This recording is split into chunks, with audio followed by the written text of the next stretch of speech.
स्वागत है साथियों। यूपी हायर के पाठ्यक्रम में शामिल रचनाओं के अध्ययन के दौरान हम अपनी अगली क्लास पे पहुंच गए हैं, जहां हमें साकेत का अध्ययन करना है। साकेत के विषय में महत्वपूर्ण प्रश्नों को हम देखेंगे यहाँ पे। तो पाठ्यक्रम में साकेत का नवम सर्ग लगा हुआ है, ये आप सभी जानते हैं। और देखते हैं इसमें कि मैथिली शरण गुप्त जी के विषय में कौन कौन सी महत्वपूर्ण बातें हैं, साथ ही साकेत के विषय में अन्य कौन सी महत्वपूर्ण बात हो सकती है परीक्षाओं की दृष्टि से उपयोगी। सबसे पहला पॉइंट ही हमें जो ध्यान रखना है कि साकेत के जो रचयिता हैं मैथिली शरण गुप्त जी, इनका जो जन्म वर्ष है वो है 1886 और मृत्यु 1964। चिरगांव झांसी में इनका जन्म हुआ है। तो ये बेसिक पहले इनके विषय में, इनके जन्म के विषय में, इनके जन्म स्थान के विषय में आपको ध्यान रखना है। इसके बाद देखते हैं कि बच्चन जी ने लिखा कि गुप्त जी महावीर प्रसाद द्विवेदी की निर्मिति थे। यानी मैथिली शरण गुप्त अगर कवि के रूप में, एक प्रबंधकार के रूप में बहुत चर्चित हुए और उनकी ख्याति अगर फैली, तो वो केवल और केवल महावीर प्रसाद द्विवेदी जी के कारण ही। वे गुप्त जी के काव्य गुरु थे और इसलिए उन्होंने कहा कि, बच्चन जी ने कहा कि गुप्त जी महावीर प्रसाद द्विवेदी जी की निर्मिति थे। तो इस बात को आपको ध्यान रखना है, ये बच्चन सिंह का कथन है। बच्चन जी की ही पुस्तक में लिखा है कि महावीर प्रसाद द्विवेदी जी मैथिली शरण गुप्त जी के काव्य गुरु थे। तो कई बार परीक्षाओं में पूछा जा चुका है कि मैथिली शरण गुप्त के काव्य गुरु कौन है, तो महावीर प्रसाद द्विवेदी जी उनके काव्य गुरु के रूप में जाने जाते हैं। अगला पॉइंट देखते हैं, द्विवेदी जी में आर्य समाजी मिलिटेंसी थी। ध्यान रखेंगे, महावीर प्रसाद द्विवेदी जी में आर्य समाजी मिलिटेंसी थी, तो गुप्त जी में वैष्णवी विनम्रता। ये बात कौन कह रहा है? ये बच्चन जी लिख रहे हैं। ध्यान रखेंगे, इस कथन को अच्छे से देख लेंगे क्योंकि कथन बहुत महत्वपूर्ण है कि द्विवेदी जी में आर्य समाजी मिलिटेंसी थी तो गुप्त जी में वैष्णवी विनम्रता। यह कथन किसका है? डॉक्टर बच्चन सिंह का है। अगला पॉइंट देखते हैं कि मैथिली शरण गुप्त जी की पहली कविता कौन सी है। तो यहाँ हम साकेत के विषय में जब अध्ययन करेंगे तो लगातार हम मैथिली शरण गुप्त जी के रचनात्मकता के विषय में भी अध्ययन करते रहेंगे। तो मैथिली शरण गुप्त जी की पहली कविता कौन सी मानी जाती है? हेमंत। इसका प्रकाशन वर्ष क्या है? 1905। और ये कब प्रकाशित हुई? 1905 की सरस्वती में। ठीक है, 1905 की सरस्वती में ये प्रकाशित हुई है, ध्यान रखना है। तो पहली कविता हेमंत 1905 की सरस्वती में प्रकाशित हुई है। सन 1909 ईस्वी में उनका लघु खंड काव्य रंग में भंग प्रकाशित हुआ। तो ध्यान रखेंगे, रंग में भंग मैथिली शरण गुप्त जी का लघु खंड काव्य है। ध्यान रखना है आपको, रंग में भंग क्या है? लघु खंड काव्य है, 1909 ईस्वी में प्रकाशित हुआ है। तो ऐसे कुछ महत्वपूर्ण पॉइंट्स हैं जो छोटे लगेंगे आपको देखने में, लेकिन परीक्षाओं की दृष्टि से बहुत महत्वपूर्ण है। तो इस रूप में भी हमें इसे तैयार कर लेना है। देखते हैं साकेत का प्रकाशन वर्ष। आप सभी जानते हैं कि साकेत का प्रकाशन वर्ष 1931 ईस्वी है। अब इसमें सर्गों की संख्या कितनी है, कमेंट करके आप बताएंगे कि कितने सर्ग हैं साकेत में। अगला पॉइंट है, गुप्त जी एक साधक कवि हैं। मैथिली शरण गुप्त जी एक साधक कवि हैं, उनकी साधना की चरमोपलब्धि साकेत है। ये बात कौन कह रहा है? डॉक्टर बच्चन सिंह कह रहे हैं कि एक साधक के रूप में हम मैथिली शरण गुप्त जी को कह सकते हैं, और उनकी साधना की, किसी साधक की चरमोपलब्धि क्या है? वो उसकी रचना, यानी मैथिली शरण गुप्त जी का साकेत ही उनकी साधना की चरमोपलब्धि है, चरमोत्कर्ष है। ठीक है, अगला पॉइंट देखते हैं, बच्चन जी का ही यह भी कथन है, आपको ध्यान रखना है। और ये तथ्य परीक्षाओं में पूछे जाते हैं कि सन 1908 की सरस्वती पत्रिका में महावीर प्रसाद द्विवेदी ने भुजंग भूषण भट्टाचार्य के नाम से कवियों की उर्मिला विषयक उदासीनता शीर्षक एक लेख लिखा था, जो रविंद्रनाथ टैगोर के लेख काव्य की उपेक्षिताएं से प्रभावित था।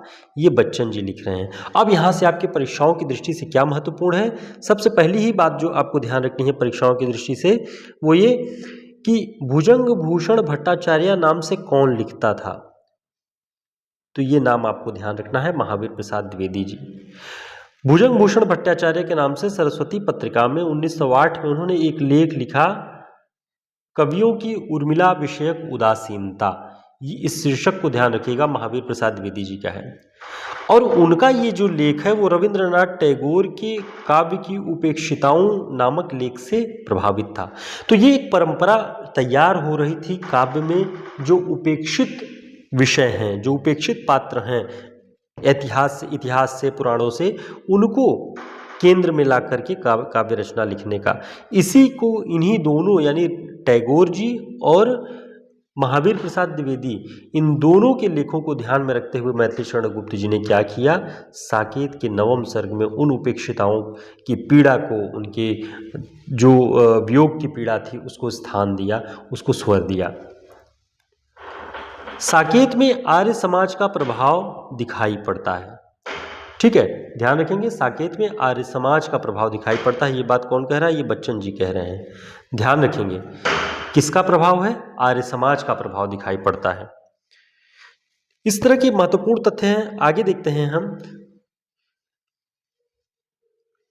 गुप्त जी ने अपने को कौटुंबिक कवि मात्र कहा है।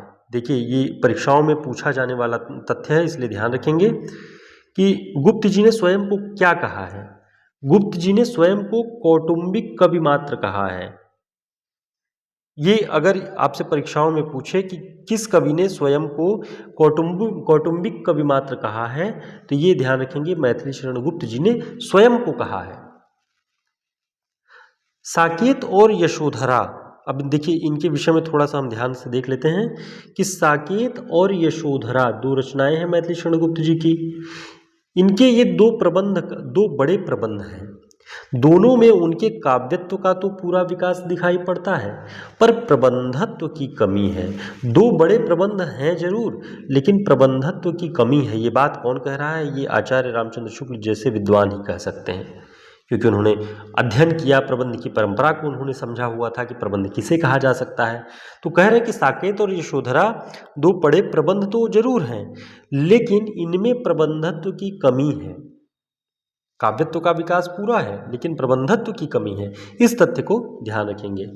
आगे देखते हैं कि शुक्ल जी ने और कुछ महत्वपूर्ण बातें कही हुई हैं, उसे भी देखेंगे, क्योंकि साकेत को पढ़ने से पहले साकेत के विषय में जो टिप्पणियां की गई हैं उसे भी हमें समझ लेना होगा। तो देखते हैं इसे कि साकेत की रचना तो मुख्यतः इस उद्देश्य से हुई कि उर्मिला काव्य की उपेक्षिता न रह जाए। तो जो काव्य की उपेक्षिता रह गई थी उर्मिला, जिसे काव्य में कोई स्थान नहीं दिया गया था, ऐसे पात्रों को जिसे हे दृष्टि से या उसकी कोई गणना ही न की गई, उन्हें काव्य की सीमा के अंतर्गत लाया जाए। तो आगे लिखते हैं कि शुक्ल जी की पूरे दो सर्ग यानी 9वां और 10वां उसके वियोग वर्णन में खप गए हैं। ध्यान रखेंगे, 9वां और 10वां जो है, हालांकि मुख्य रूप से नवम सर्ग ही इस प्रधान रूप से उर्मिला के वियोग के वर्णन के लिए है, लेकिन 10वें सर्ग में भी उसके वियोग वर्णन को स्थान दिया है उन्होंने। इसलिए यहाँ पे शुक्ल जी लिख रहे हैं कि उनके वियोग वर्णन में खप गए हैं ये दोनों। आगे देखते हैं, इस वियोग वर्णन के भीतर कवि ने पुरानी पद्धति के आलंकारिक चमत्कारपूर्ण तथा आजकल की नई रंगत की वेदना और लाक्षणिक वैचित्र वाले गीत दोनों रखे हैं। यानी कह रहे हैं कि जो पुरानी काव्य पद्धति थी उसका तो इस वियोग वर्णन में उन्होंने इस्तेमाल किया ही है। वो कौन सी थी? अलंकारिक और चमत्कारपूर्ण तथा आजकल की नई रंगत की वेदना और लाक्षणिक वैचित्र वाले गीत दोनों रखे हैं। नई रंगत के जो हैं वो भी हैं, और नई रंगत वाले कौन से हैं? लाक्षणिक वैचित्रता लिए हुए। तो ये शुक्ल जी लिख रहे हैं साकेत के विषय में। अगला पॉइंट है, काव्य का नाम साकेत रखा गया है, जिसका तात्पर्य है कि इसमें अयोध्या में होने वाली घटनाओं और परिस्थितियों का ही वर्णन प्रधान है। तो ध्यान रखेंगे, ये आचार्य रामचंद्र शुक्ल जी लिख रहे हैं अपनी पुस्तक में हिंदी साहित्य का इतिहास में कि काव्य का नाम साकेत इसीलिए रखा गया है क्योंकि इसका तात्पर्य है कि अयोध्या में जो कुछ, अयोध्या का ही दूसरा नाम साकेत है, तो अयोध्या में होने वाली घटनाओं और परिस्थितियों का ही वर्णन इसमें प्रधान है। अगला पॉइंट है, 9वें और 10वें सर्ग में उर्मिला की वियोगावस्था की नाना अंतर्वृत्तियों का विस्तार है। यानी उसकी वियोगावस्था की जितनी अंतर्वृत्तियां हो सकती हैं वो 9वें और 10वें सर्ग में प्रधान रूप से दिखाई पड़ती हैं, और जिसके बीच बीच में अत्यंत उच्च भावों की व्यंजना है, जहाँ पर हृदय की उच्चता और उच्च भावों की भी व्यंजना दिखाई पड़ती है। ये 9वें और 10वें सर्ग में देखा जा सकता है। तो इस तरह की ये पूरी बातें आप देख रहे हैं साकेत के विषय में। अभी इन आलोचनात्मक पंक्तियों को पढ़ने के पश्चात हम देखेंगे कि टेक्स्ट के जो मूल जो काव्य है उसे कुछ कुछ महत्वपूर्ण पदों के अर्थ हम देखेंगे, महत्वपूर्ण काव्य का हम अर्थ देखेंगे। सबसे पहले देखते हैं यहाँ पे कि रामायण के भिन्न भिन्न पात्रों के परंपरा से प्रतिष्ठित स्वरूपों को विकृत न करके उनके भीतर ही आधुनिक आंदोलनों की भावनाएं, जैसे किसानों और श्रमजीवियों के साथ सहानुभूति, युद्ध प्रथा की मीमांसा, राज व्यवस्था में प्रजा का अधिकार और सत्याग्रह, मनुष्यत्व कौशल के साथ दिखाई गई है या झलकाई गई है। ये आचार्य रामचंद्र शुक्ल जी कह रहे हैं कि रामायण के जो भिन्न भिन्न पात्र हैं, परंपरा से प्रतिष्ठित स्वरूप उनका जो रहा है उसको विकृत नहीं किया है मैथिली शरण गुप्त जी ने, बल्कि उसके भीतर ही